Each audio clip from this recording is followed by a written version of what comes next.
Brothers and sisters, the meeting's about to begin in about 1 minute. That's okay. Go ahead. Go ahead. Get up, John. It's not started yet.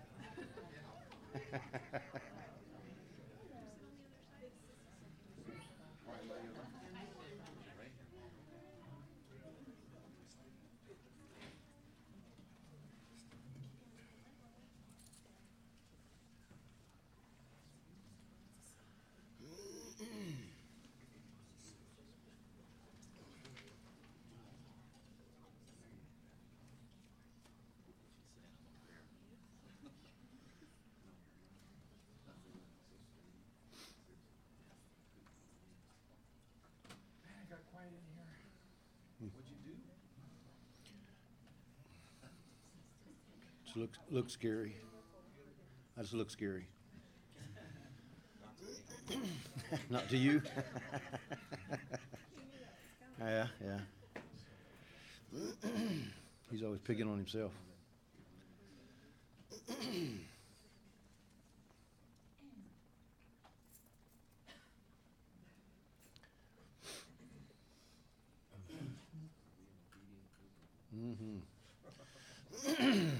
We'd like to welcome one and all to the meetings today, the Watchtower study and the public talk.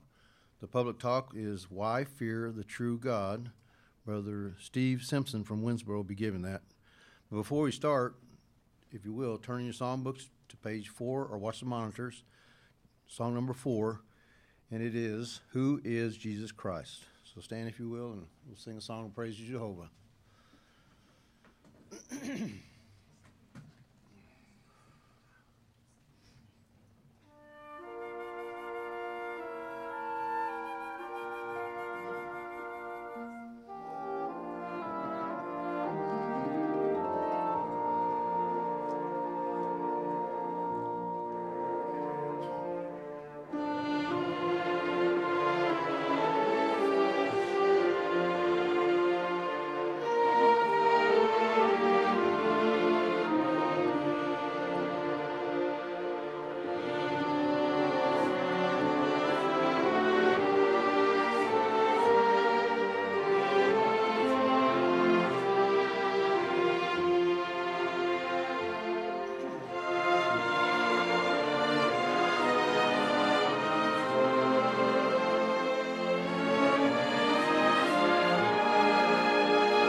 Heavenly Father, Jehovah, we humbly come before your lofty throne to thank you, Father, for this day of life and the privilege of being here and being shepherded by you and being able to follow the things your Son did for us and how we can be enlightened and be able to have a good fear of you and not the way the world does. Their fear of you is different. They don't view you as a loving God if they think that they're going to have either be in heaven or go to hell and burn forever. So these are things that you've never even brought up in your heart, Father, to do. We know that there is a trying times that we're going through, and we need the brotherhood in a congregation all around the world because of the things that are going on. So help us to be loving and kind, as the Watchtower study is telling us to, and be hospitable, be able to say encouraging things to each other while we're here at the meeting. And we do praise you and thank you for letting us be here, pouring your Spirit upon us, and be able to get up this morning and be here and be able to be encouraged. But those who would not be able to make it, please be your Spirit, be with them. We know that we're having trouble with the telephone tie-in, so we thank you for the privilege we have of doing what we can to help each and every one. Again, we beg forgiveness for our sins, shortcomings, what things we do wrong. We ask and pray and give thanks for these things in Jesus' name. Amen. So, what does the Bible teach? For is who is Jesus Christ. Kind of put up the wrong thing.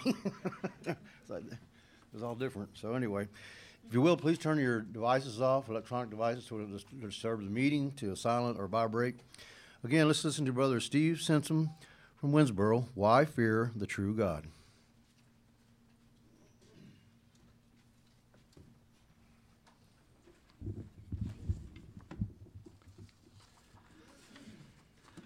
Went to the doctor this week, and he prescribed us to get a tandem bicycle, a bicycle built for two. And so in the meantime, my wife this morning was on a exercise bike, and so I went for a walk. And on the way, it was just about sunrise, and a beautiful sunrise coming up. And doesn't that always remind us of our Creator, Jehovah God, and what a loving God He is? We usually talk about that quality of love, but we're going to shift gears a little bit this morning and talk about fear. Of course, we know fear of our God Jehovah is much different from the way the world usually thinks of the word fear. So what is involved for us as Christians to demonstrate fear of the true God? And why do we do that? What are the benefits? What are the blessings of fearing our God Jehovah? Solomon recognized that we're obligated to fear God. Remember, he concluded his book by saying, everything having been heard, the whole obligation of man is to fear the true God. Of course, we know how that does tie in with love, as we will appreciate it with these reminders. So why and in what sense do they tie together? Well, if I took out a match, like displayed in our first picture, and lit it, we'd get a reaction, wouldn't we? That would be to our sense of smell, maybe our sense of, what can happen as fire spreads. And so maybe set off a fire alarm or something like that. So we could very quickly and go to an extreme, like the next picture shows, a house on fire. A match, as the Bible even describes, can set a whole woodland on fire. And so we see here a fireman. It almost looks like he's given up on this fire. His fire truck and his hose don't seem to be full of water anymore. It just got out of control, and that's all he can do with that. But now the next picture shows, if we're very careful in constructing a home, that blazing fire can be contained and be useful and productive. The energy from that flame can warm a whole house, can it? So, but the way that house was constructed, there are no doubt fire bricks or some form of metal. There's a chimney for the smoke to escape from, but the heat that it causes is what's desirable. And so we learn about fear and keeping things under control, just like our fear of God. We want to do things just right so that we please Him. Now, the same can be true of the fear of the wind, of electricity, and water. Water? Well, this next picture shows a glass of water, and someone's pouring water in the glass out of a bottle. It looks very nourishing and thirst-quenching, but sometimes we could fear it. You notice it's coming out of a bottle, so maybe it's filtered water. Sometimes we worry about contaminants, even in an innocent-looking glass of water. Now, the next picture shows another form of water, one that is out of control, and we've heard the word tsunami, so picture number 4 shows, it looks almost like it's been doctored, but but I found it on the internet, some of the largest waves caused by tsunamis. And it looks like that whole city's in trouble, doesn't it? Of course, depending on the point of view, it may trick our minds a little bit. But then the next picture, picture number 6, shows how we can harness the power of water and even light up a whole city from that, as we see in this waterfall, because of the way we think about controlling our lives in a constructive way, our lifestyle, how constructive our life can be, maybe at work or in our ministry. All those things can be controlled in a productive way, or we could use our time in a destructive way. How many of us have been around horses? Another powerful thing that can get out of control. Wouldn't you agree? If you raise a horse from youth, though, and you're very gentle and respect the possibility that you may have it when it grows up, and those powerful legs and teeth, you know what they can do. And so they call it today horse whispering, when you raise them from youth and you're very kind to them instead of putting a bit in their mouth. There's ways of teaching them to respect you and respond to what you want done. So all these things are either a good use of power or an abuse of power. So with Jehovah God, fear is important. He's a powerful God. Of course, he's not out of control like maybe a wild animal, an untrained horse or whatever. So, but it requires training on our part to understand him, what his purpose is, what the things he created can easily turn on us if we're not careful. But so like our life, do we respond to like a horse whisperer? Some young kids, they respond just a mild rebuke, and they get the point. Others, sometimes in a certain situation, we might need that bit put in our mouth. So when the reins are pulled, it cuts down on our tongue, and we have to stop what we're doing and change directions or whatever that might be. And so all these things teach us about fearing Jehovah, his standards, and being motivated obviously by love rather than something the world might be motivated by, just to avoid the judgment only. Let's turn to Solomon's writings in the book of Ecclesiastes. In chapter 1, we're going to look at a few different chapters here. But chapter 1 and verse 13 and 14 are some words as the wisest man up to his time. There in verse 12 and 13 it says, I the congregator. So he tried to bring people together, didn't he? Have been king over Israel and Jerusalem. And I set my heart to study and explore with wisdom everything that's been done under the heavens. And then he talks about the miserable occupation of the sons of men.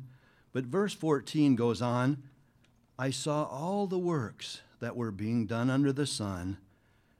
And he said, and look, everything was futile, like chasing after the wind. We know that was impossible for us to do. So here he's painting a realistic picture of the human situation of his time. And has it changed any? No, it hasn't. And so looking at another chapter, chapter 12 of Ecclesiastes, and if we look at verse 13 and 14, this is what I was referring to earlier.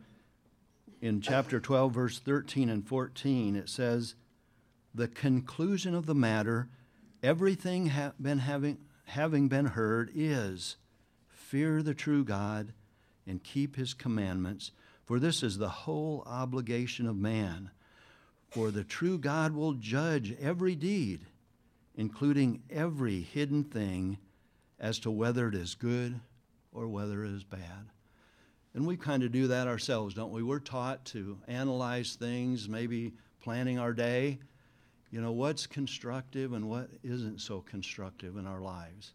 Try to avoid wasting time, which sometimes electronic devices can do. Even sometimes if we're trying to accomplish some things like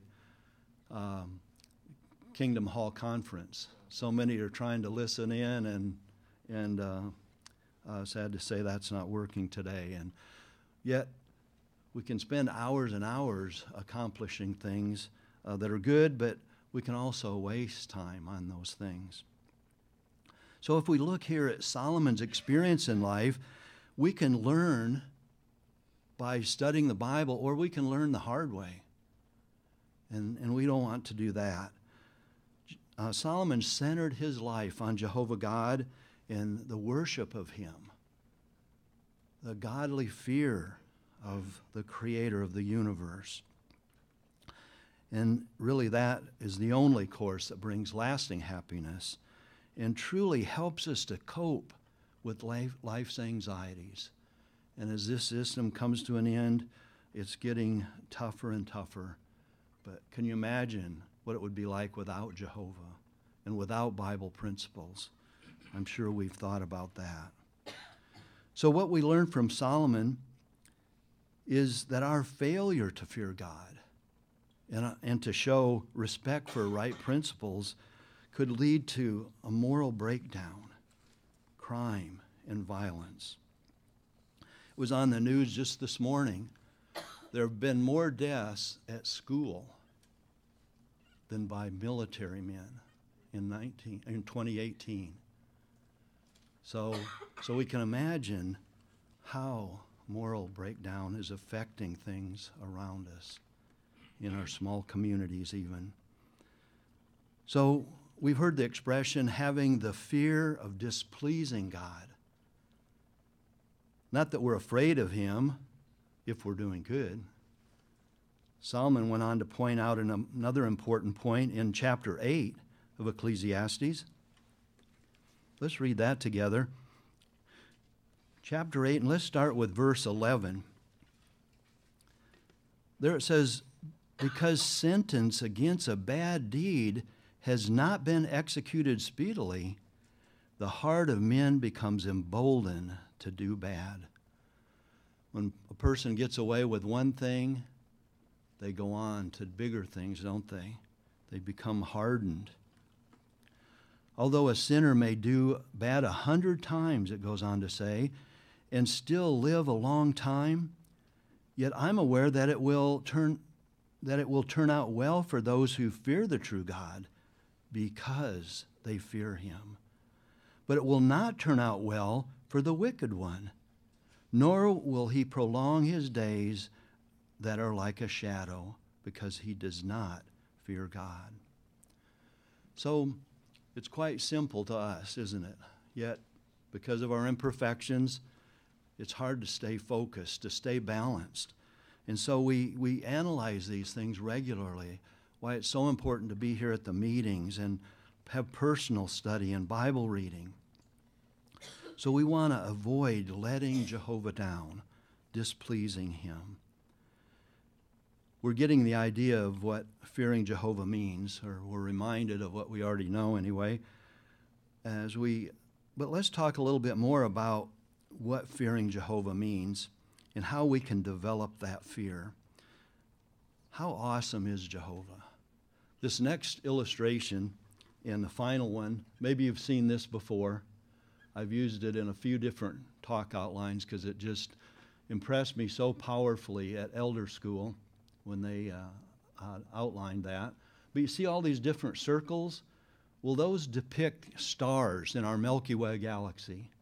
And do you see which one is the sun? Is it that big red one?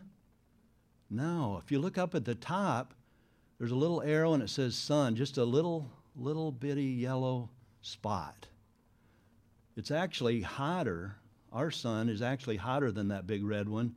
I think the one called Betelgeuse, the big red one, is like 2,000 degrees. I think it's 2,000 degrees, where our sun is like 10,000 degrees, something like that. But you notice that little bitty spot is our sun compared to all these bigger stars. But where's the Earth? It doesn't even show up in this picture because that little bitty sun there is 1,300,000 times bigger than our Earth. Of course, the mass of the sun, a lot of it's gas, hot gases. And so, but you think about how many Earths you could get inside of that small star. There's white specks smaller than our sun. It's not the smallest star, but it's the closest.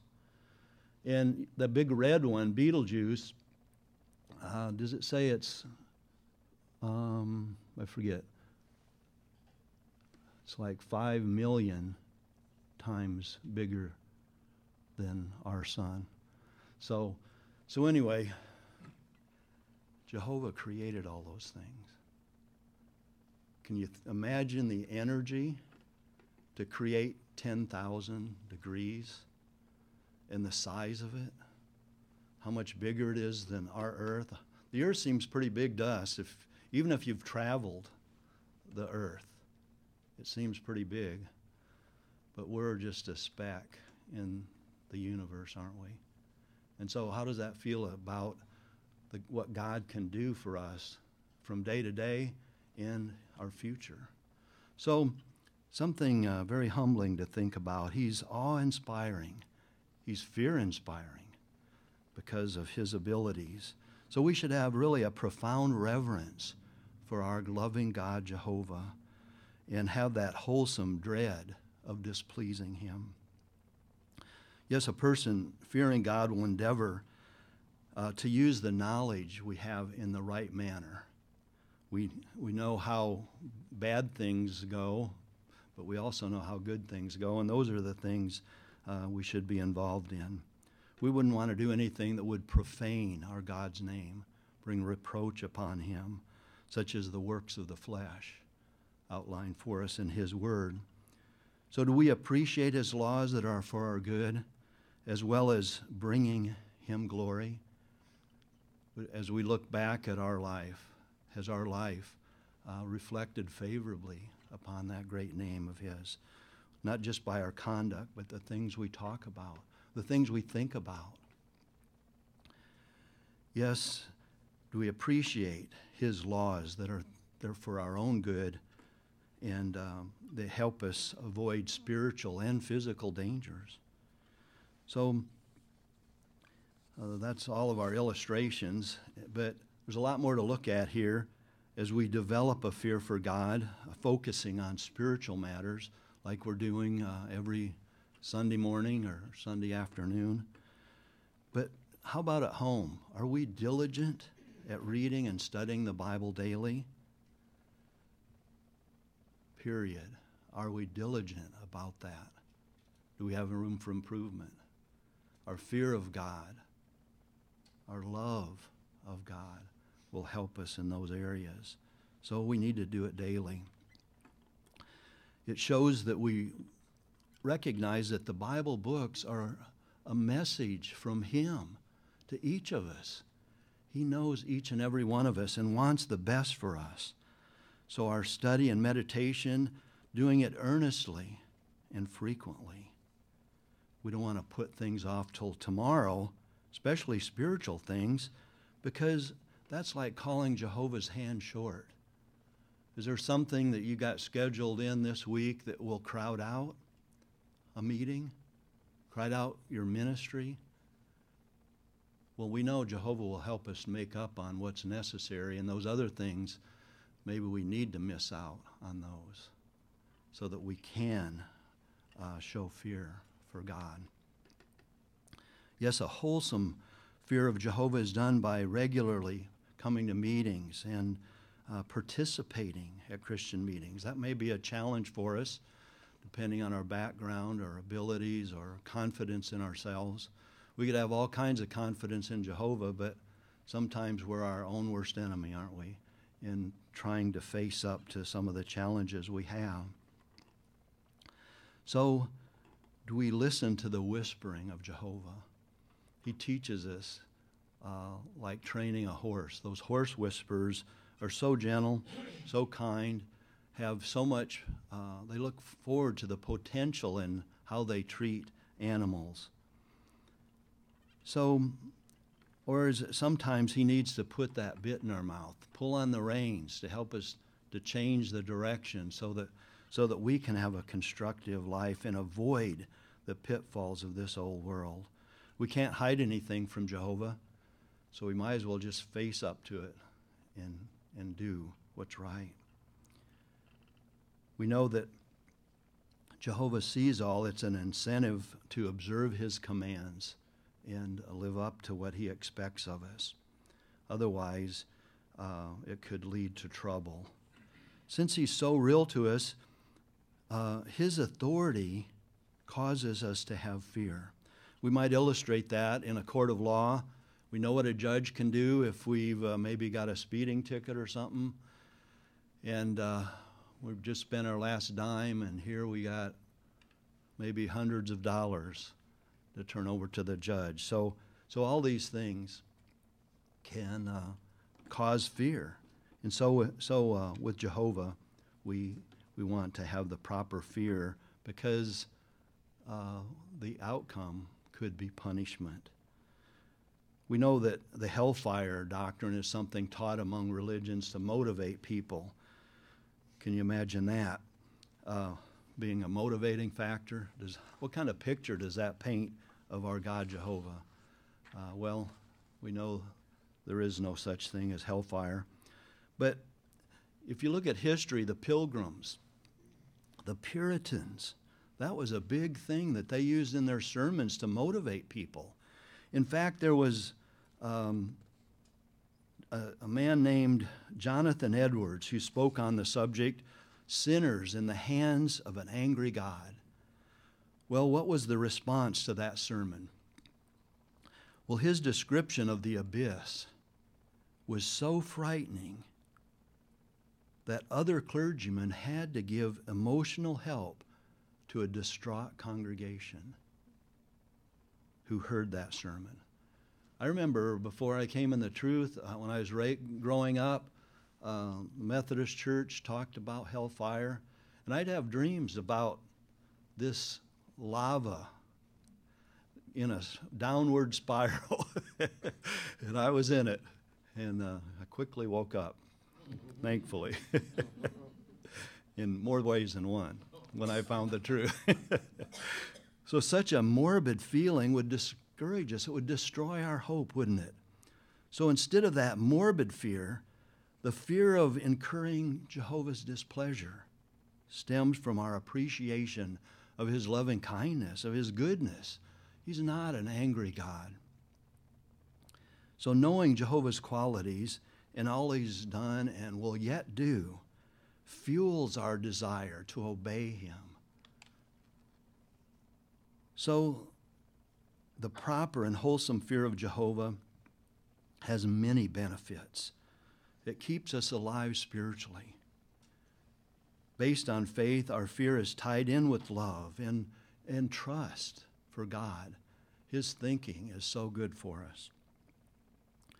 Just like a child opening up to his parents when he's done something stupid. Aren't you glad as a parent that he has the confidence in you to come to you and talk about it and get help and get understanding So the same results, having no fear of approaching Jehovah God in prayer. We know if we pray regularly, we have a good communication with him, if we're close to him, we feel secure, that he understands better than we do our own imperfections. He knows what we need. So another benefit of fear. It also drives out the fear of man when we fear Jehovah, have the proper respect for God. It puts Jehovah first to do what's right rather than do what others think. How often we're influenced by maybe the atmosphere at work, how easily we could slip in to what others give into and follow the crowd. That is often what happens to man. But fearless prophets in the past have not followed the crowd, but they have followed Jehovah's direction and benefited from that and avoided the fear of even death caused by man. That fear can be eliminated. And why is that? Well, the prophets had faith in Jehovah's power to resurrect like we do. When you go and lay down to bed at night and go to sleep, you will just get so anxious about, am I going to wake up the next day? Probably not. Unless we don't set our alarm, we might sleep a little longer. But anyway, we know that we're going to wake the next day. We plan to accomplish things that next day, do we not? We know it's the same way with the resurrection. When Lazarus died, remember Jesus called Lazarus being asleep. It's no different in God's eyes. We have that kind of confidence, that awareness of God's power to remember who we are, even if we've been dead for hundreds of thousands of years, like Abel and other faithful men will come to life. Yes, the resurrection enables us to have the courage to overcome the fear of man. Another benefit of fearing God. It helps us to avoid bad. We remember Joseph, his relationship with God helped him avoid the advances of Potiphar's wife because God was real to him. God is real to us. We can avoid those things, ridding us of the vexation and the calamity that we could face. Yes, fear definitely produces happiness, so let's be humble before Jehovah and accept his standards, and we will be rewarded with everlasting life. How about his commandments? Let's talk about 5 things that we will learn to love and have learned to love as we fear Jehovah, such as our morality. How does Jehovah's standards compare with the rest of the world and the results of what they say is the thing that brings them happiness? Well, we know that how we should feel about bad things. We're to love what's good and hate what's bad. Do we really hate it? Or sometimes do we think about it, maybe fantasize about what that would be? Well, we know that, for example, things like drinking excessively. Maybe if you're in school and the kids invite you to a party, their parents are going to be gone, the alcohol is going to be flowing. Does that sound appealing to us? Hopefully not. Hopefully we have learned Jehovah's standards. What about sex? Sex before marriage. The whole world is doing that. Probably 50%, I think I've read, of the young ones are involved in that at a young age, before they're even out of school. But 50% aren't. So that's the ones who appreciate Jehovah's standards. What about honesty? What about stealing or lying? Do we try to sometimes not tell the whole truth because it'll make us look imperfect? We're going to look imperfect anyway, aren't we? So we might as well be honest. And if we do something wrong, admit that wrong. Yes, all these things. The first one is just about morality. The second one is about neutrality. What principles or standards does Jehovah have on neutrality? Well, we know at Isaiah 2:2-4, it talks about beating our swords into plowshares. We're not taking sides with any of the governments of this world, just like Jesus at John 18. He says, I would have fought, but my kingdom is no part of this world. And he's going to fight for us. That white horse that he'll soon be riding to take on the kings, big business, the religious leaders of this world will all be destroyed that aren't living in harmony with God's will, that aren't fearing God. And what about child training? Is that something, a standard that we appreciate following? Does our training of our young ones start at infancy? We want our young ones to fear Jehovah, don't we, in the proper way, that wholesome fear. So what principles are involved in child training? Well, one that we're familiar with is being consistent with our discipline, proving our love for Jehovah's standards. We apply theocratic counsel given by Jehovah. Remember at Ephesians 6, it talks about mental regulating of Jehovah. Well, what's regulating mean? Being regular.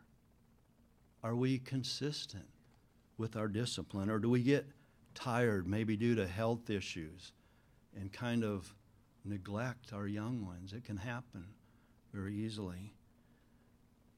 The fourth point is pursuing peace. We really should be grateful that we can associate with peace-loving fellow believers. If you've ever been on the outside of the congregation wanting back, maybe you appreciate an old song by Gene Autry, Back in the Saddle Again, back in the congregation again. You know what the next line is? Where out where a friend is a friend.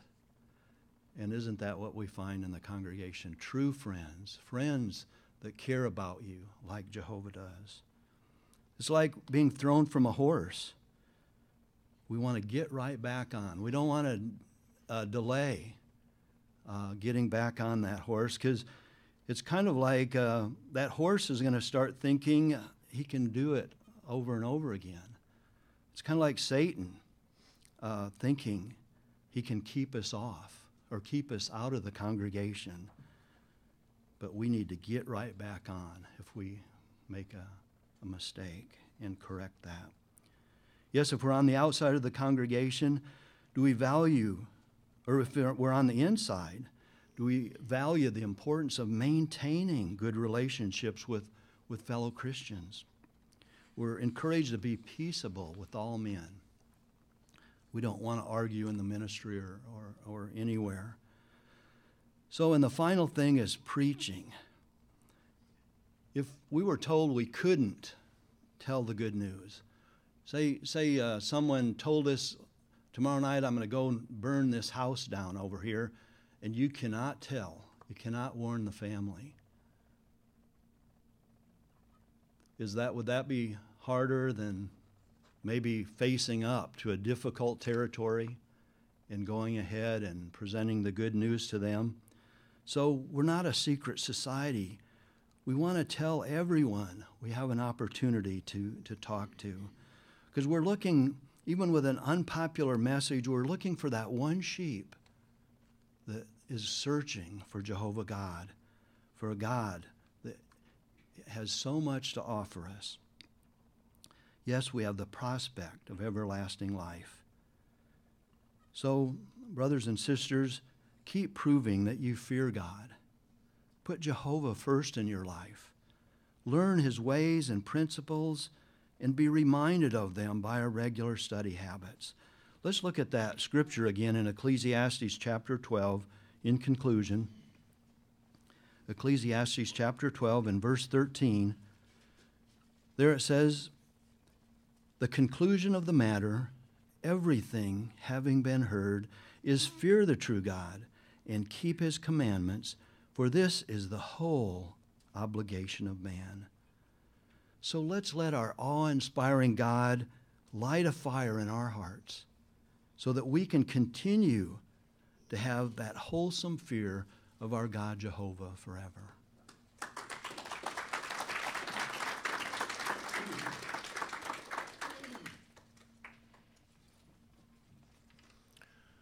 Thank you, Brother Simpson, for bringing to our attention why fear the true God and how we can have a proper and wholesome fear of Jehovah. And we also appreciate you taking the time to bring those pictures to us, too. It kind of keeps us, our thoughts in mind more about what the talk was about. So we appreciate that very much. So next week on May 27th, we'll be having the CO visit, Tody Long, and his talk will be Imitate the Father of Tender Mercies. And of course, we know, too, the meeting won't be on Wednesday, it'll be on Tuesday night, so don't forget that. Now we'll give attention to Brother Brown as we get into the Watchtower study.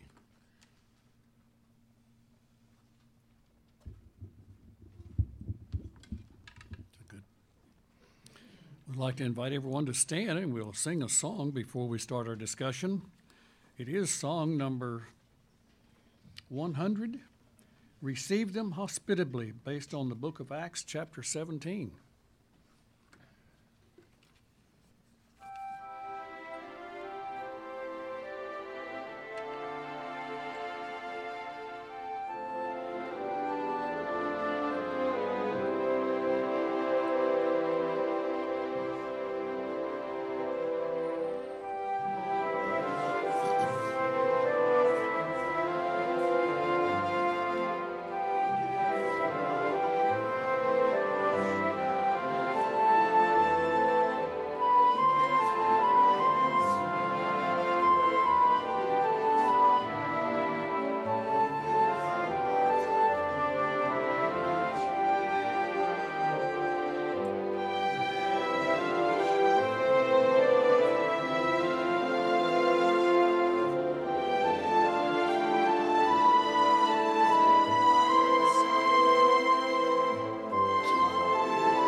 Well, if you have your publication in your hands, the Watchtower, if you notice on page 2, the week of May 14th to the 20th, the delightful course of hospitality, so needed.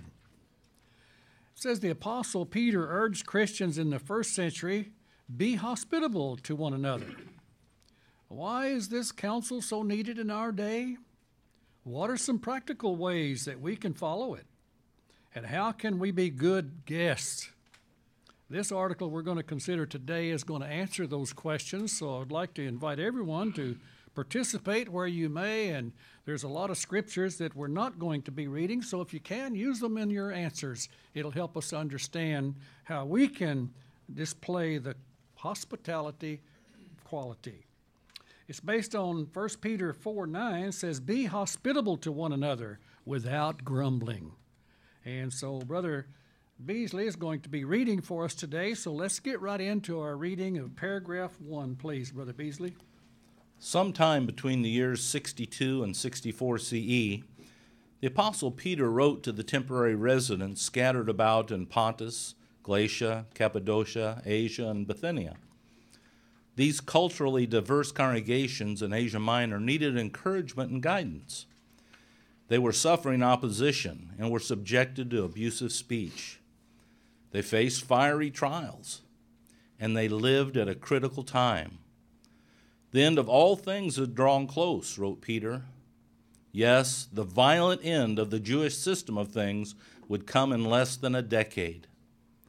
What could help Christians everywhere to get through those stressful times? Question, what conditions did first century Christians face? Logan, please. They lived during a very dangerous time. They sure did. Okay, Sister Beasley? Evidently, because of persecution, they had been scattered. And so there were congregations throughout this area, ones that had faced fiery trials, and they needed help. They needed to help each other. Okay, very nice. Okay. Sister Ekstrom, please. Yeah, so I was thinking they knew what was ahead, but it didn't make it less stressful. Then they still needed help. And similarly today, we know that what to expect, especially for those that serve Jehovah, but that doesn't mean we don't need help to endure that time. Thank you. Okay. Let's move on to paragraph 2 and 3, Brother Beasley. Among other things, Paul urged his brothers, be hospitable to one another. The word hospitality in Greek literally means fondness for or kindness to strangers. Note, however, that Peter urged his Christian brothers and sisters to be hospitable to one another, to those whom they already knew and associated with. How would being hospitable help them? It would draw them together. Consider your own experience. Have you had the pleasure of being invited to someone's home? Did that occasion not leave you with warm memories? When you entertained some from your congregation, was your friendship not deepened? By extending hospitality, we get to know our brothers and sisters in a more personal way than we can in other settings. Christians in Peter's day needed to draw ever closer as conditions grew worse. The same is true for Christians in these last days. The question is, why did Peter urge his brothers to show hospitality? And there's some nice thoughts in the illustration there we can talk about too. Sister Nevins? Well, our illustration, we see a family is inviting this couple in. She's got grapes in her bowl, and there's everything set up for them to come in, and they're welcoming them. They want them over. Well, right now we need our brothers and sisters, and we're going to need them even more down the line as things get worse. So we need to draw close together. And the only way that we can really get close is by showing hospitality. Thank you. Sister Way Casey. And as the previous paragraph mentions, they were culturally diverse. The congregations, people had come in from different places, and this would be a way of getting to know them. And if you look at the picture, you see that perhaps one family might be Jewish from Israel, and the other might be Greek, but they all served Jehovah and wanted to get to know each other. Thank you. How could we tell that by looking at that illustration? That's a nice comment, Sister Way Casey. Sister Brown? I was thinking, if you look at the fringe and the blue threads on the couple on the right side, I would say that they are the Jewish Christians, and then the couple that's receiving them hospitably would be the non-Jewish Christians. Good. Thank you. Sister Marburger? And you can tell by the way they're dressed. The couple on the right, the sister is wearing a headdress. Her head is covered. And then, of course, the ones that could be Greek are not. And then the man, he on the right has a beard and is unshaven, whereas the other one is not. So there's just many things that were known for their cultures. And neither one of them is wrong, but they both serve Jehovah, and that's the important part. Thank you. And which one of the little boys there on the left would you say is the visitor, and which one is the resident? I mean, this is a guess on my part, but I think I know. Sister Stockton? I would say the little boy on the left is the one that's at home, and the one with the band around his head is the visitor. It That- looks like he's got him by his arm saying, "Come on, let's go." Okay, good. That was my thought. I guess we're right. At least you and I are thinking together, Sister Stockton. Okay, very good. Well, now that we've got that, let's go to paragraph 4, please. What opportunities do we have for extending hospitality to one another? How can we overcome barriers that may hinder us from being hospitable? What can help us be good guests? What questions will we consider in this article? Brother Justin, please. In what way can we be hospitable to one another? Okay, that's one. What's another one? Maybe Sister Ekstrom? Another one is, how can I overcome barriers that may hinder me from being hospitable? Very good. And 1-5, Sister Brown, please. What can help us to be good guests? Okay, so hospitality works both directions, doesn't it? Very good. Okay, let's opportunities to show hospitality. Let's see what this is about at the meetings. We welcome all who attend our Christian meetings as fellow guests at a spiritual meal. Jehovah and his organization are our hosts. When new ones attend, we become co-hosts, as it were. Why not take the initiative to welcome these new ones, no matter how they may be dressed or groomed? If a visitor is not already being cared for, could you invite him to sit with you? He might appreciate help to follow the program and perhaps to find scriptures being read. This would be a fine way to follow the course of hospitality. How can we be hospitable at our Christian meetings? Sister Armour, please.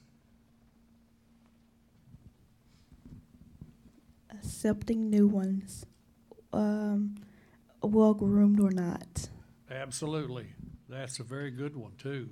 And Brother Newsom?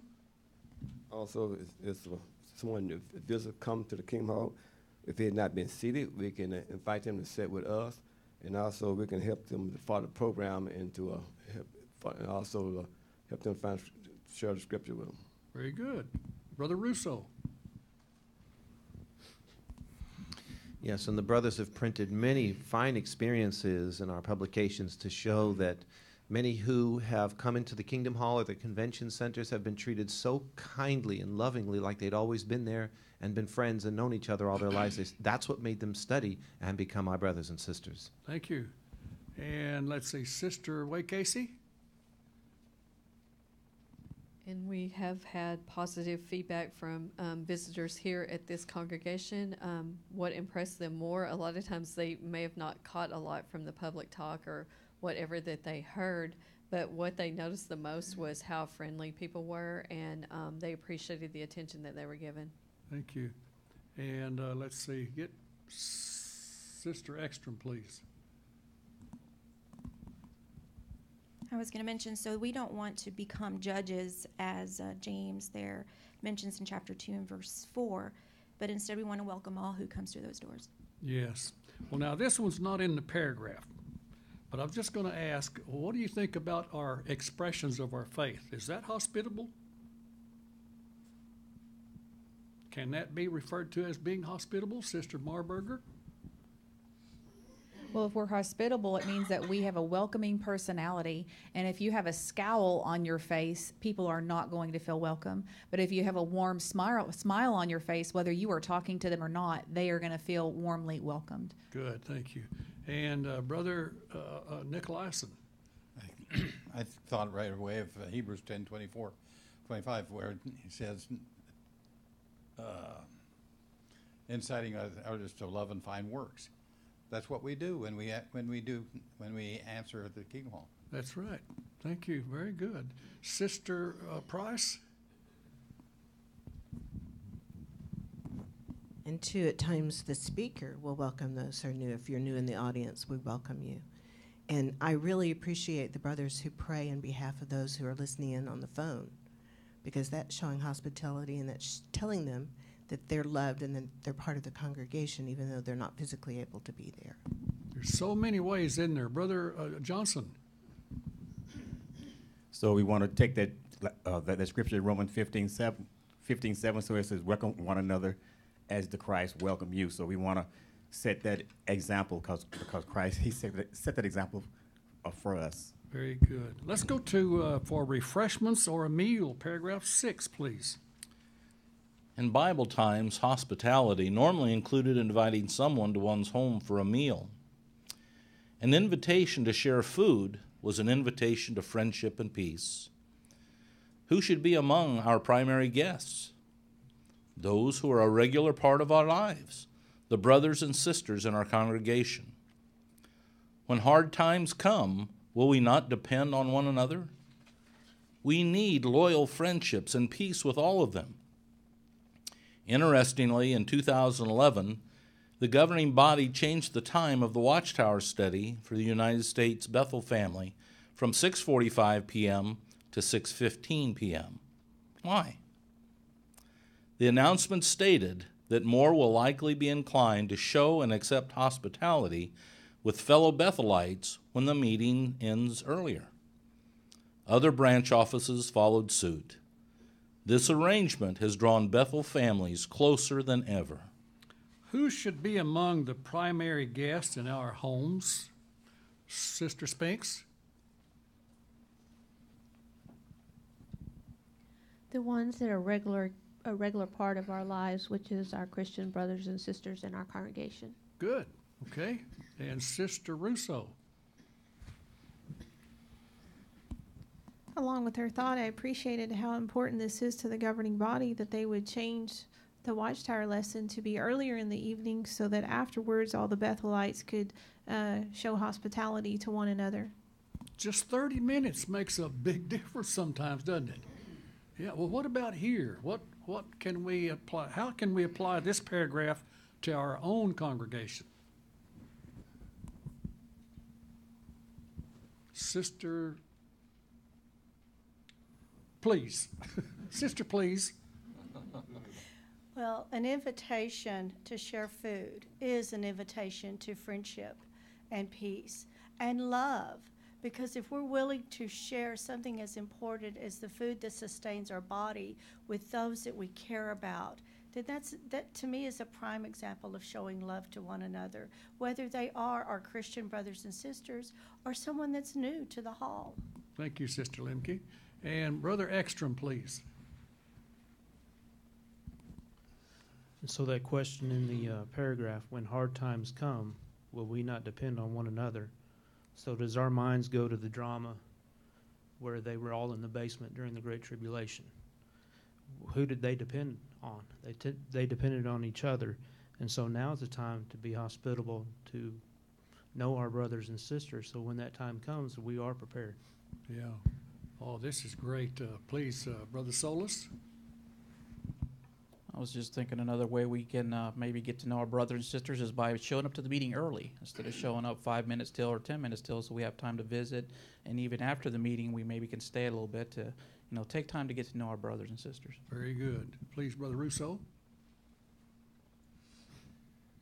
Our congregation does a really good job at that, lingering after the meetings. You hear a lot of smiles and a lot of happy talk. And for some who go home to unbelieving mates, these moments are precious to them. So our smiles and kind hugs and handshakes really warm them and just reassure them that the brotherhood is their place of security with Jehovah. Thank you for that comment. Sister Harvey, please. Being new, it's been really hard to get to meetings because I have no car, but the Jaquetta and Rick have been wonderful. They have welcomed me. They take me everywhere. They come and visit me. We've shared meals together, and I have been so welcomed and felt so at home because of them. Thank you for that personal expression. Thank you very much for your comments. Let's move on to paragraphs 7 and 8. Visits of public speakers from other congregations, as well as visits of circuit overseers, and at times representatives from the local branch office, provide opportunities for us to extend hospitality. Providing refreshments or a meal is one fine way of doing this. Could you assist? A sister in the United States remembers, over the years, my husband and I have had the opportunity to provide hospitality in our home for many speakers and their wives. Every experience has been a delight and fun, and most of all, spiritually edifying. We have never regretted it. Could I get a volunteer, please, for reading 3 John, verse 5 through 8? Sister Russo. 3 John 5 through 8. Reads, Beloved one, you show your faithfulness in what you do for the brothers, even though they are strangers to you. They have given a witness about your love before the congregation. Please send them on their way in a manner worthy of God. For it was in behalf of his name that they went out, not taking anything from the people of the nations. So we are under obligation to show hospitality to such ones, so that we may become fellow workers in the truth. Thank you. Now the question for both paragraphs, and please include your answers to this scripture. How can we provide hospitality to visiting representatives of Jehovah's organization? Sister Flores? Well, we could take them out to eat or bring them to our home to enjoy a meal together. And just as this sister brought out, those times can be fun and help to build us up spiritually. Very good. Thank you. And Brother Beasley? Well, through the years, I know our family and our children, we always had people to the house. The brothers would come and, they thought, well, we're going to the Beasley Inn. All the speakers that would come, we would have them to the home. So our children were exposed to all these ones. And so they knew them in the circuit. So sharing a meal together provides you an opportunity more so than what you'd get just visiting here at the Kingdom Hall. And we think about a lot of us, and now we've adjusted the way we take care of the speakers through the field service group, and it may be that a couple take them out, or it could be that a group gets together, however that's handled. But a lot of our friends go out to eat Sunday. If you're going out to eat, could you make arrangements to invite the speaker and maybe another family to go with you? I'm not saying you got to pay for everybody, but we do. What's that saying? We don't muzzle a bull when he's threshing. So when the speaker comes, we do provide for him. But it's the idea to get together, be able to visit, that's really nice. Comparing the restaurant to the home, which do you think you could enjoy more association? Brother Flores. Well, definitely be at the house. You ain't got so much distraction and everything going on with the talking around in the restaurant and other things. You get more one-on-one conversations when you're doing it at home. Yeah. Sister White Casey? And sometimes hospitality doesn't necessarily mean a big meal. Sometimes you may have a visitor with you out in service, and you can say, hey, let's stop by a few minutes at my house and get something to drink. And so you can take 10 or 15 minutes and show hospitality. Yeah, good. There's so many good thoughts here, so many hands, too. Let's get Brother Russo to tell us what's different here. And in regard to strangers, brothers and sisters in Daingerfield, what commendation you all earn and deserve. Brother Jefferson and his wife had the tightest schedule you can imagine, because when they got here, everybody wanted to be with them. They had lunch and breakfast and dinner and service planned, so tight a schedule. Before Brother Jefferson left, he said, Brother Russo, Daingerfield treated us so well. We have wonderful, warm memories and experiences to share when we get back to the branch. So what a commendation for our congregation. We treated those strangers with incredible hospitality they will always remember. Thank you. Sister Beasley. The scripture there in 3 John, in verse 5, it says that they were strangers to you. And in verse 8 at the end, it says that they become fellow workers in the truth. So they may start out strangers, but they're not going to leave strangers. Yeah. Thank you. Sister Ekstrom? There's also thought there in that that same scripture where it shows that we should view hospitality as if we were showing our faithfulness. So we want to be able to show that hospitality in a manner worthy of Jehovah. So we have to keep in mind that when we're doing that, the end result is that they are also encouraged and that they want to continue in their full-time service. Yeah, and very few times a visiting speaker or others is going to turn down a good meal. Very few times. I know I don't, if I keep from it. Let's move on before I get in trouble. Let's look at long-term guests, paragraph number 9 and 10. In ancient times, hospitality often included providing lodging for trustworthy visitors. In our day, too, such a need arises. Circuit overseers often need lodging when they visit the congregations. Students at theocratic schools may need places to stay, as may construction volunteers. Natural disasters may leave some families homeless and in need of lodging until relief efforts can restore their dwellings. We should not assume that only those who have very comfortable homes are in a position to help. They may already have done so many times. Could you share in offering accommodations, even if your circumstances are modest? A brother in South Korea fondly remembers that he provided accommodations for students attending theocratic schools. He writes, "I hesitated initially because we were newly married and living in a small house. But having students stay with us was truly a joyous experience. As newlyweds, we were able to see how happy a couple can be when they serve Jehovah and pursue spiritual goals together." The A question, who may need long-term hospitality?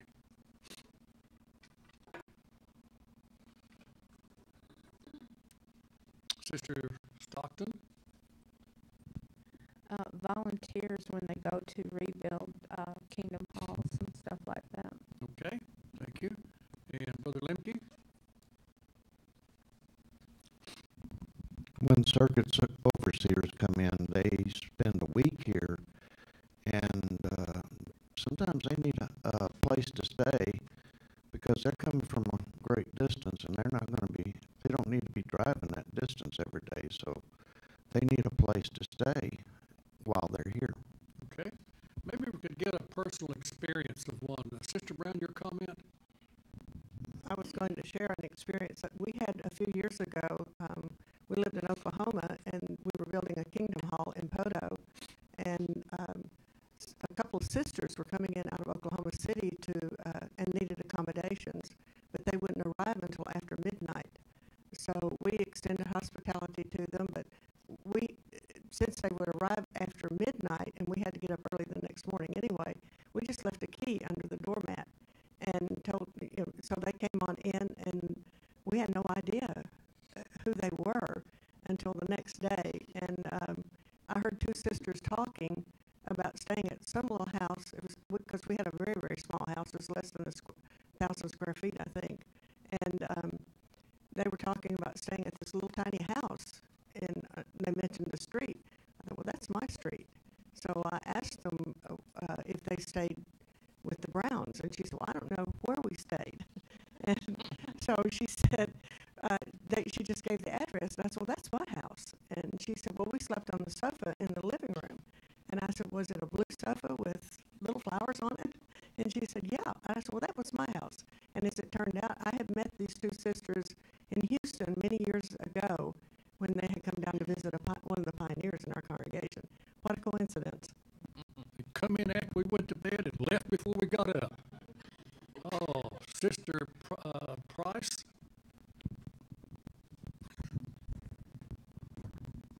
When Mike and I were serving in the sign language congregation, we were brand new in sign language. We were learning. We were babies. And the circuit overseer and his wife in sign language don't have apartments like the English-speaking circuit overseers do, so they stay in homes. So we were able to host them every time they came through. And it was such a blessing for us spiritually, but also they helped us so much learning the sign and helping us along with the sign language. Thank you. Brother Russo? This is a good lesson for all of us. here. Think about the hall build, last year. And you might remember Brother Jay and Kathy Peace. He did a lot with the roofing. He said to me before he left, he said, Brother Russo, being an LDC is a wonderful privilege in that we've traveled to different states, even different countries, and you really see that Jehovah's people are the true religion. He goes, but I got to tell you something. Daingerfield is over the top. He goes, you folks have treated us so incredibly well. We will remember this for the rest of our lives, and we will share this with everyone we meet. One other point, sometimes we hesitate because we think, oh, my home's not good enough, not big enough, but it's not the physical accommodation. Look, Genesis 18, that was in paragraph 9, the angels that came to speak to Abraham didn't come when him and Sarah were in the great city of Ur where they had a bigger home. The angels of Jehovah came to visit them when they were dwelling in the desert in tents. And yet, the story about what they did for those angels is in the Bible. So it's not the physical accommodations that mean a thing to Jehovah. It's the love we share that means everything. Brother Solis? I was just thinking, even if we feel that our accommodations are not suitable enough, we can always find ways to help. Those who are taking in brothers, we can maybe help. Maybe they need help with food. They're taking in the brothers. Let's help them with some food stuff. So there is ways that we show accommodation to our brothers. Sister Marburger?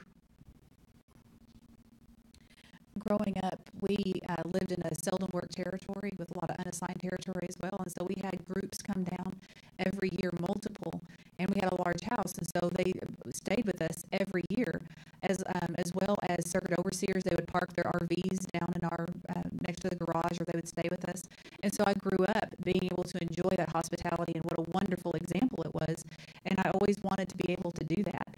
Well, we were able to host Mike and Sasha Fajardo for several months for the LDC build, and we are still reaping blessings. Not only do you forge lifelong friendships with these people, but I mean they are such an encouragement, and that lasts for months or years. So it's not just them that receive the blessing of staying with you, but you receive the blessing of the encouragement as well.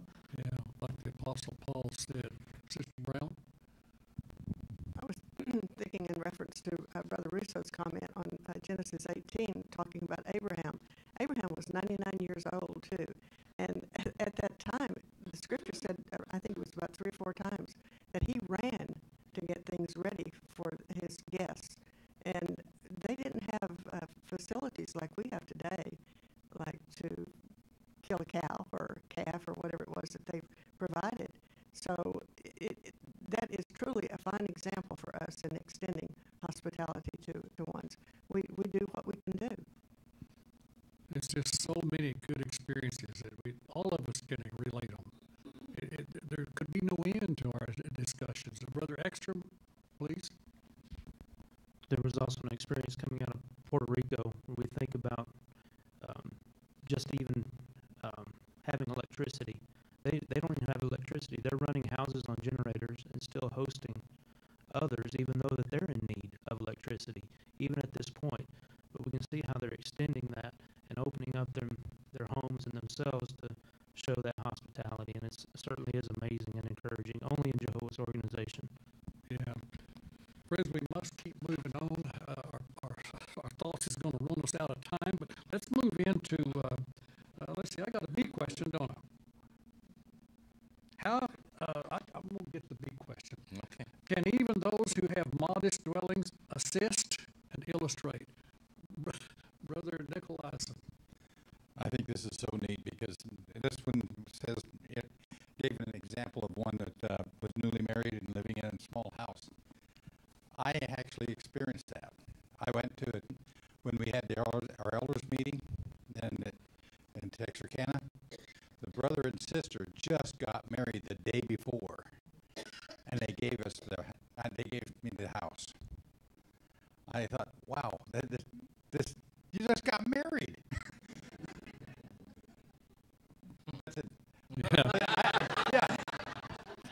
It was just something. Sister Russo? When our house flooded underneath, we didn't have much of a house. We had a shell, but I really appreciated Brother and Sister Long being here and their encouragement. So we had him over for dinner. And he was so funny. He walked in the house because we had was it. No tile, no doors, nothing.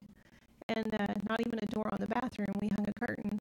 And he walked in and he said, well, Sister Russo, I love your orange flooring.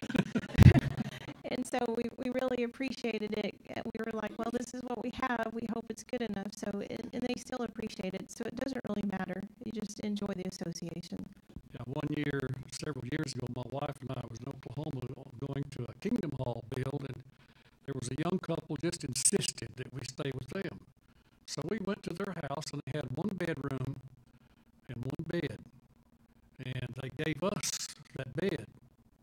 And I can tell you the bed was not comfortable. It had knots and lumps all over it, but they were happy to give us that bed. We were happy to have it. It doesn't matter. It's the hospitality is what counts. And there's one thing, it's mentioned in a later paragraph. I'd like to get a comment on it now. There's one thing that hospitality requires. One word, 4-letter word. Sister Nevins. Love. Love. Love. It's mentioned in the later paragraph. We'll pick it up. Let's go with paragraph 11. New to the congregation.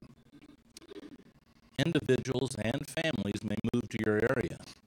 Some may come to serve where the need is greater. Pioneers may be sent to assist in your congregation. All of them are initially out of their element to some extent. In a new community, new congregation, perhaps even a new language or culture. Inviting them for refreshments, a meal, or an outing will help them to make new friends and adjust to their changed circumstances. Why may those who are new to your congregation need hospitality? Justin? Because it can benefit us by making new friends. Absolutely. Okay, thank you for that. Brother Lemke? You make them feel welcome, because experience I have is we were here one week and I left a bunch of stuff down there in Wharton that got flooded. And not knowing anybody here, Brother Nicolaisen went with me to help me gather all my stuff up that we left down there and bring it up here. And that really made us feel welcomed here. Okay, thank you. Sister Nevins? When new people move in or they're visiting, it's a new community, it may be a new culture, and maybe even a new language. It can be really intimidating, and they need that welcoming spirit to feel like that they can handle the differences. Yeah. Brother Beasley? Too, as we have them to our home, I was thinking of the construction volunteers, and Jay and Kathy Peace were mentioned. We wouldn't have found that out at the hall, but at home, we found out about their experiences. They showed us pictures of their accommodations in Puerto Rico, how things started out. They were given the bottom floor of this place after they saw how the brothers and sisters took care of it. The one that was the caretaker reported to the owner. He gave them the whole place. It was like a castle. And he bought them televisions and couches, and he just took care of things for them. But see, we wouldn't have found those things out, and the things that they went through, the joys they found, if we didn't have a meal with them. So we're still benefiting from their visit. Today is Joe and Rochelle's anniversary. I had a text from her this morning, but I sent her one first. But anyway, so just we build those bonds, those friendships, and they can last a lifetime. And I can tell you, friends, about this congregation. When they found out we were moving here, Charlotte and I, I'm not going to call any names, but 3 brothers from this congregation adjusted their affairs and came to Denton and moved us.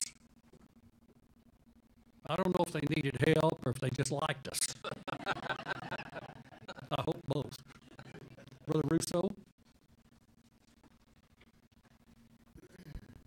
This is only out of love, but your daughter and son-in-law gave up their anniversary too to help those 3 brothers move you. You did. Am I in trouble or what? Okay. You are right. Sister Price?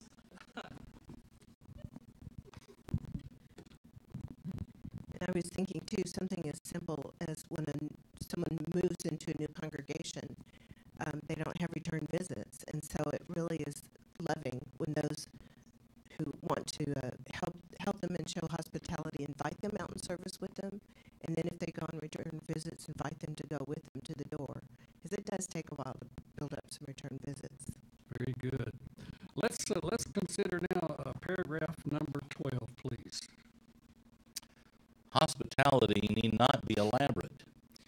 In recounting the early days of his service as a missionary, a brother says, "We were young, inexperienced, and homesick. One evening, my wife was particularly homesick, and my efforts to help were not working. Then about 7:30 p.m., we heard a knock on the door. There stood a Bible student who brought us 3 oranges. She had come to welcome the new missionaries. We invited her in and gave her a glass of water. Then we made tea and hot chocolate. We didn't know Swahili yet, and she didn't know English.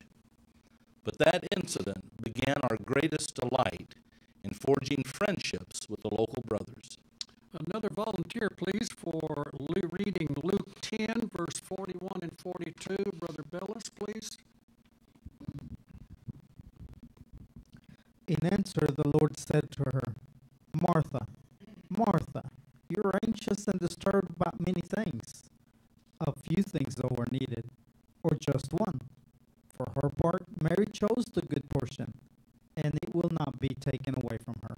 Very good. Thank you. The question, what experience shows that hospitality need not be elaborate? Let's see. Justin, you want to give us that answer, please? Yes, okay. Because it says in the paragraph, the couple only brought 3. The lady only brought 3 oranges. And that's just a little. And I bet they had a good time. Yeah, I'm sure they did. Sister Russo?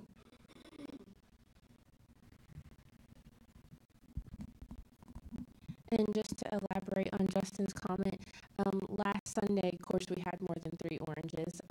It was kind of a rush to get hospitality together at the Marburger's house.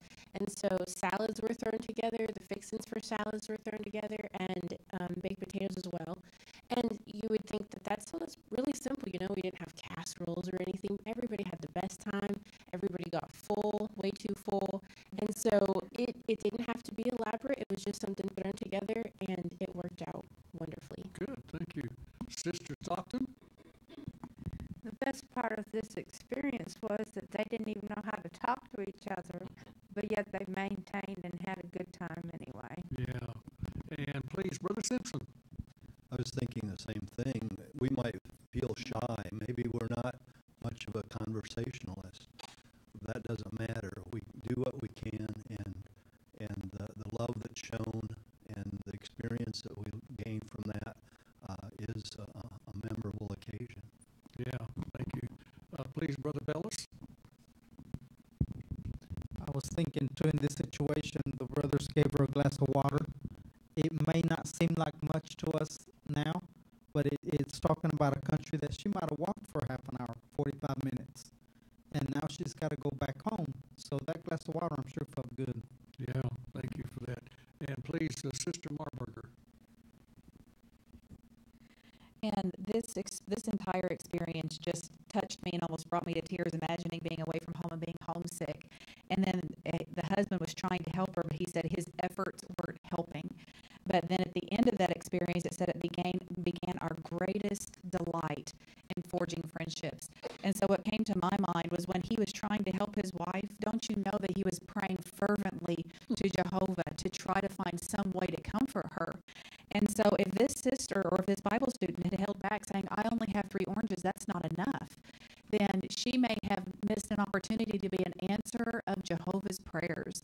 And so we never know what a person is feeling or what they're needing, but we may be the answer to a prayer, so never hold back from that hospitality. Yeah, very good. Brother Russo? And even though hospitality might have felt like it was thrown together last weekend, I was out of town. I'll tell you how much Brother Hatherell appreciated your hospitality. I got a text. He said, "You have no idea what you're missing." So he appreciated it. he was hungry. Brother Nicolaisen? I was thinking about how when we had our, we were building our Kingdom Hall, how many Spanish brothers came up to help. I didn't have any clue at what they were saying, but yet by we got arrangements made, and those brothers, they're just like family. Yeah. Friends, we had 3 questions in paragraph 4 we we're going to answer, so we're down to the second one now, overcoming barriers to hospitality. Number 13. Have you held back from offering hospitality? If so, you may have missed out on opportunities for delightful company and for forming lasting friendships. Hospitality is one of the finest antidotes to loneliness. But you may wonder, why would anyone hold back? There could be a number of reasons. What benefits come from being hospitable? Logan, please. Being hospitable is one of the best ways to stop feeling lonely. Very good, thank you. Okay, let's move into paragraph 14, time and energy. Jehovah's servants are very busy and often have multiple commitments. Some may feel that they simply do not have the time or energy to show hospitality. If that is your situation, it may be that you need to examine your current schedule of activities. Could you make some adjustments so that you'll have time and energy to accept or offer hospitality? The scriptures urge Christians to extend hospitality. It is not wrong to make time for this. Actually, it is the right thing to do. You may, of course, need to be willing to limit some optional activities. What might we do if having little time and energy limits our accepting or extending hospitality? Sister Bellis? We might want to look at our schedule, and maybe if there's something that's not quite as important, then we can rearrange that and make it for a different time. Good. Okay. Very good. Sister Beasley, please. Hebrews says, do not forget hospitality. So that's something we have to do. It's like it's a command right there. So there are other optional activities. We could move them aside, but not hospitality. That's something Jehovah wants us to do. Yeah. Okay. Very good. Well, let's consider some of our feelings about ourselves in paragraph 15.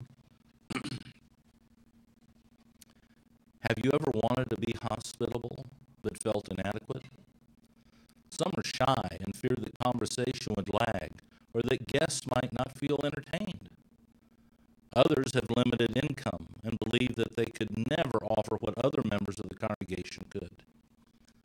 Remember, of prime importance about a home is not that it is fancy, but that it is orderly, clean, and inviting. What anxieties about extending hospitality might some have?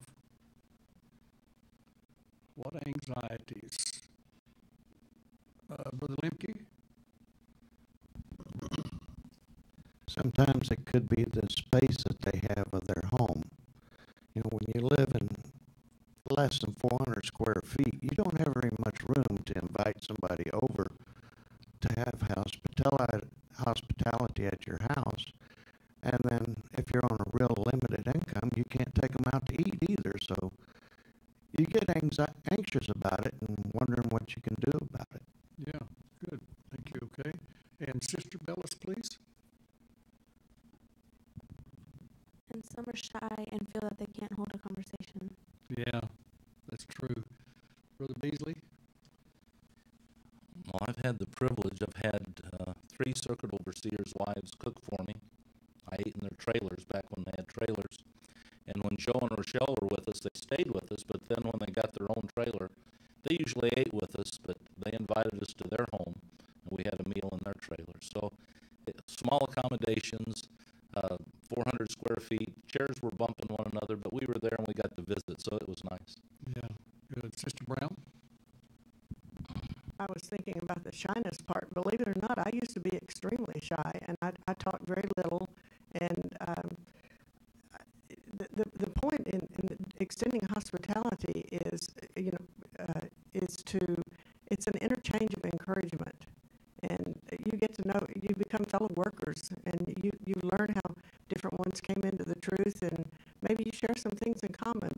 as the shyness is concerned. I continued to work on it, and now I don't think I'm very shy anymore. That's history. Brother Nicolaisen? I think about one of the circuit overseers, I can't remember which one it was, but he said, all you have to do is have some popcorn and have us over. That association is what's really important. Yeah. And friends, this congregation is very hospitable. I'll commend everyone here for that. That's excellent. Brother Russo? And anybody here who's thinking and not raising their hand and answering because they really internally feel like they have such limited funds or accommodations, just remember the sister with 3 oranges and a glass of water. I recall years ago when Brother Bystrock served us, we were out in the ministry at one point, and he made a comment that he couldn't remember the last time he'd had a home-cooked meal. It wasn't a negative comment, but that meant all the friends in the circuits he had served always took them out to dinner. Well, he said the right thing. I love to quote Kevin Beasley's comment, we'll treat you so many ways you're bound like one of them. Well, the friends here started having them over as much as possible, and they came to really appreciate some great home-cooked meals. And it wasn't the meal, it wasn't the accommodations, it was the warm, inviting atmosphere and the love and the interchange and the spiritual upbuilding that meant everything to all of us. Yeah, you know, friends, this organization has been said that it's like a large family. Well, this is what makes the family large, is hospitality and love. We must go on. I'll get the comments in the next paragraph, please. Let's go to, where are we, 16? Paragraph 16 and 17. If you feel anxious about having guests, you're not alone. An elder in Britain admits there can be a measure of nervousness in preparing for guests. But as with anything in relation to serving Jehovah, the benefits and satisfaction that result far outweigh any anxiety. I have enjoyed simply sitting down with guests over coffee and talking. Remember that showing personal interest in guests is always helpful. Nearly everyone enjoys sharing his experiences in life. Social occasions may be the only times others ask to hear about our experiences. Another elder writes, having friends from the congregation to my home helps me to understand them better and gives me time to get to know them, especially how they came into the truth. Loving interest can make any occasion a delight. A pioneer sister who hosted students attending various theocratic schools admitted, initially I was concerned because my accommodations are very modest and I have secondhand furniture. The wife of one of the instructors really put me at ease. She said that when she and her husband are serving in the traveling work, their best weeks are those spent staying with a spiritual person who may not have much materially, but who has the same focus as they have, serving Jehovah and keeping life simple. This reminded me of what my mom used to say to us as children. Better a dish of vegetables where there's love. Let love motivate your hospitality, and you need not worry. What may alleviate worries about having guests?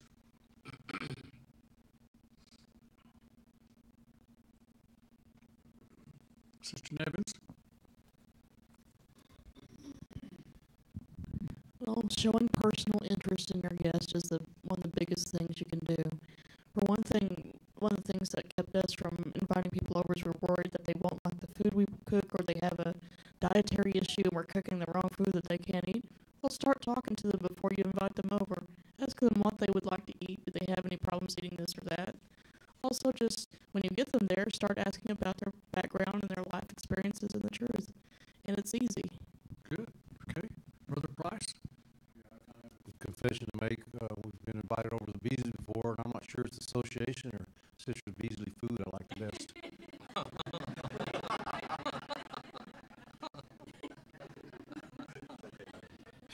I'm not going to comment on that. Okay. I thought I saw another. Sister Beasley, you going to answer that? I'm not going to touch it. I was thinking in the last paragraph, those that are not able to carry the conversation, invite others over too. And like it says here, ask about their life experiences, where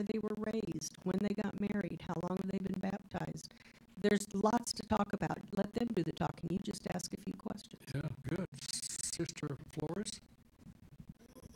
And I fall into that category, but I do enjoy hearing others' experiences. I'm just not that easy at pulling them out. So I enjoy going when there's others that are easy talkers.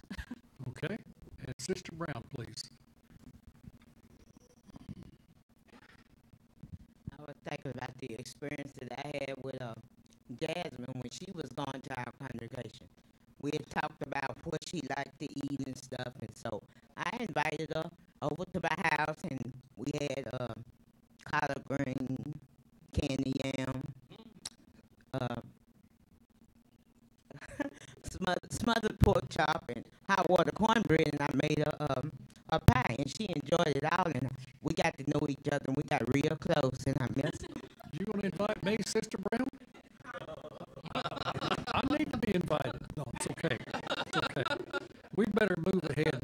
18 and 19, Brother Beasley. Your feelings about others. Is there someone in your congregation who rubs you the wrong way? Your initial feelings about that person may be negative and can become long-lasting if nothing is done to improve them.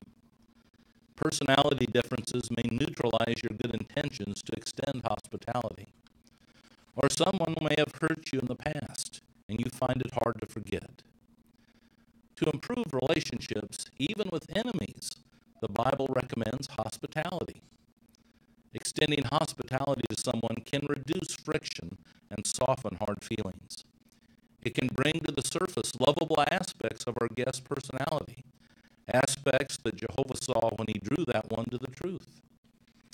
If extended with love, an unexpected invitation can be the start of a completely changed relationship. How can you make sure that love is your honest motive? One way is by following the encouragement given at Philippians 2:3. With humility, consider others superior to you. Finding ways that our brothers or sisters are superior to us, be it their faith, endurance, fearlessness, or some other Christian quality, will deepen our love for them and open the way for genuine and healing hospitality.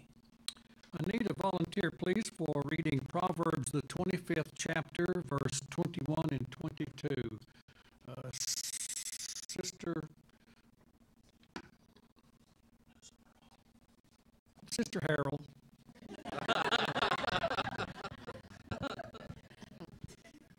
If your enemy is hungry, give him bread to eat. If he is thirsty, give him water to drink. For you will be heaping burning coals on his head, and Jehovah will reward you. Thank you, Sister Newsom, for that. The question, how can being hospitable help us to overcome negative feelings about others? Brother Beasley? Well, as the scripture highlighted too, the talk about heaping fiery coals on their heads. Now, the idea of that is not that we're trying to antagonize them, but if you take fire and put it to metal, it softens the metal. So it may soften the way we feel by taking those steps and help us in our relationships with one another. Very good. Thank you. And Sister Stockton? I know by experience, if you allow somebody to get underneath your skin and you continually dwell on it, it gets worse and worse. But if you take the time out to get to know them a little better, understand them better, then you become closer friends. Absolutely. Thank you. And Brother Russo? And here in the beginning of 18, when it says rubs you the wrong way, evidently you, me, is the one with the wrong attitude. You think of an oyster, when the sand gets there, they have that little secretion, and it becomes a pearl people buy and sell for a lot of money. So if you have a problem with somebody, make a pearl out of it. I had a brother years ago when I was in San Clemente, and I really, really thought I couldn't get along with him. And then came the day when he and I were the only ones that needed partners, and I thought, oh, man. But you know, we went out in service, and we had such a great time. He actually became one of my best friends for years and years. So my attitude was what needed to be changed, and that's where hospitality can help us all increase our love and respect for each other. Thank you. Being a good guest. Paragraph 20, please. The psalmist David asked, O Jehovah, who may be a guest in your tent? He followed that question with a discussion of spiritual qualities that God looks for in his guests. One quality is being true to our word. He does not go back on his promise, even when it is bad for him. If we accept an invitation, we should not cancel frivolously. Our host may well have made preparations, and all his effort may be for nothing if we cancel. Some have at times canceled a previous invitation in order to accept a seemingly better one. Would that be loving and respectful? Rather, we should accept hospitality with genuine appreciation for whatever our hosts have to offer. And if truly unavoidable circumstances force us to cancel, it would be loving and considerate to let our hosts know as soon as possible. We're going to look at another illustration in these two paragraphs. This paragraph, why and how should we honor an invitation we have accepted? Sister Way Casey? By being true to our word, not canceling our appointment with them, and also if someone comes along and supposedly gives us a better offer, we wouldn't want to cancel and take them up on their offer. And at that verse in Luke 10, it talks about eating and drinking whatever's offered and not transferring from house to house. So we want to show appreciation for what they've done and be good guests. Thank you. Brother Lemke.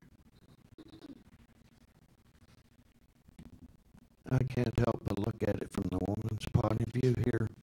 She's gone through all the effort and everything else to cook a meal, put all this together for hospitality of somebody, and it's always best to accept it and not say, because it really does hurt if you've done all that and then they don't want to accept it.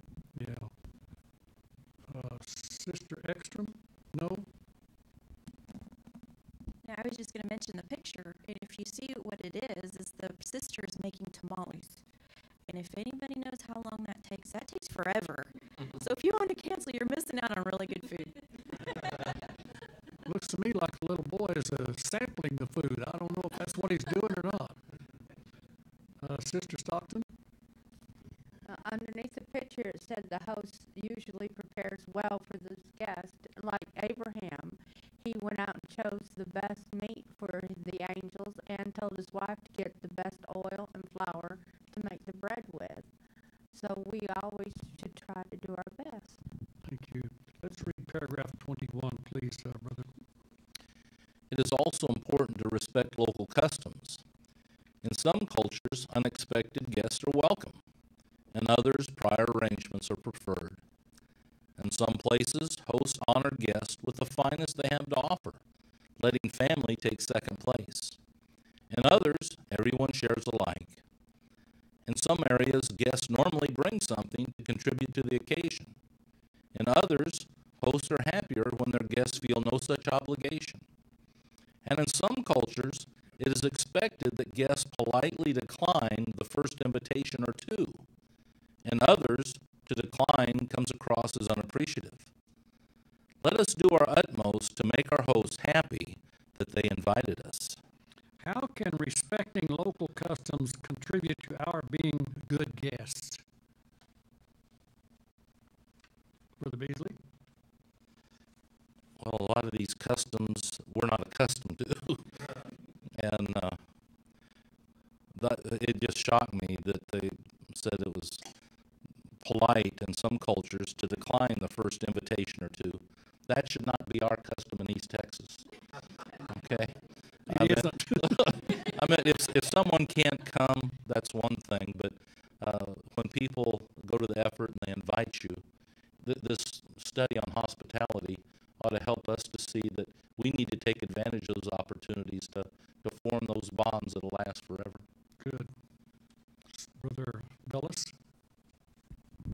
I was thinking too, if I've invited some brothers and sisters to the house and they decline the first time or two to come to the table, they may go hungry. Not get another invitation. Let's read our final paragraph, please.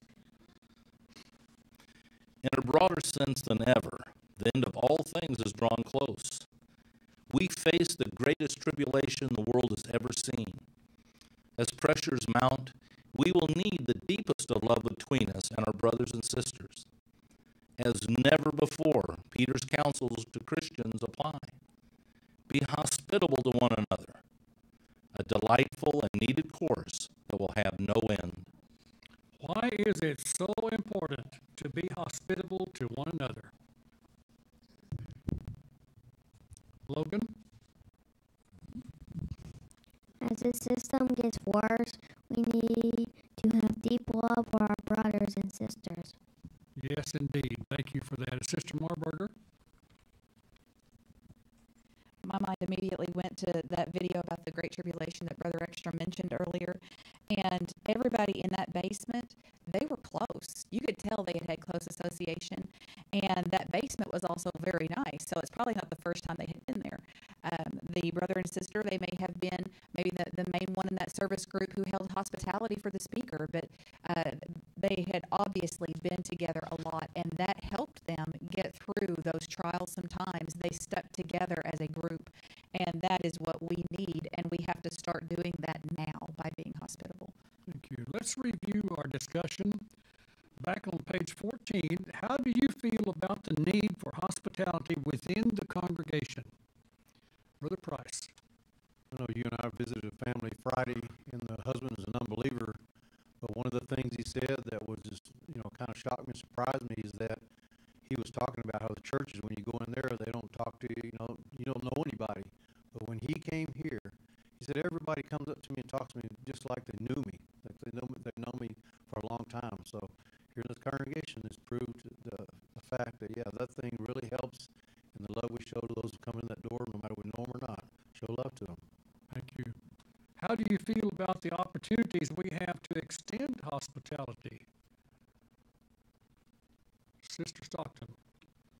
There's an experience I'd like to share in Galveston. If you go to the hospitals down there, the brothers and sisters will open up their homes to you so you don't have to rent a motel room. And I had a very nice visit with one of the sisters down there. Okay. How do you feel about overcoming barriers to extending hospitality?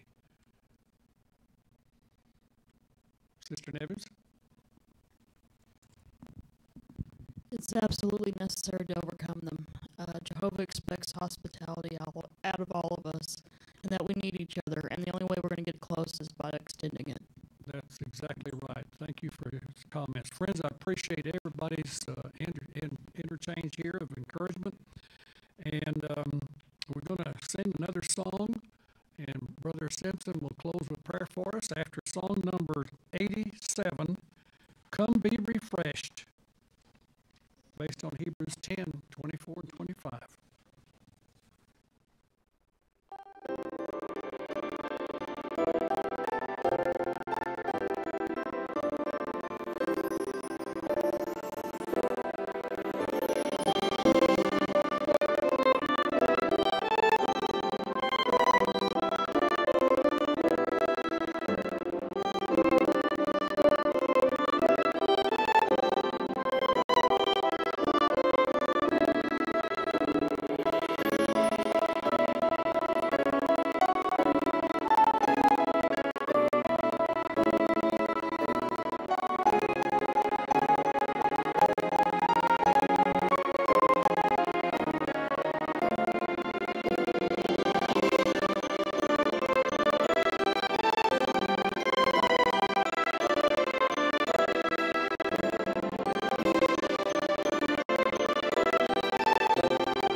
Jehovah, our loving God in the heavens, we pause now to thank you for these two spiritual meals that have nourished us, have drawn us closer together as we, just as a home-baked meal or made meal satisfies us and draws us closer together. The spiritual meal here today has had a fine recipe that has nourished us, and all the expressions of faith are like treats that also help us appreciate one another as we contribute to answering during the Watchtower. So, Father, you always provide just what we need through the faithful and discreet slave, and so may we fear you with a fear that is motivated, connected with love and respect and awe. And so we know the greatest quality you have of love is one that helps us to stick close to you and one another. So forgive us when we err, and help us move forward in a constructive way. Now and always we thank you in Jesus' name. Amen.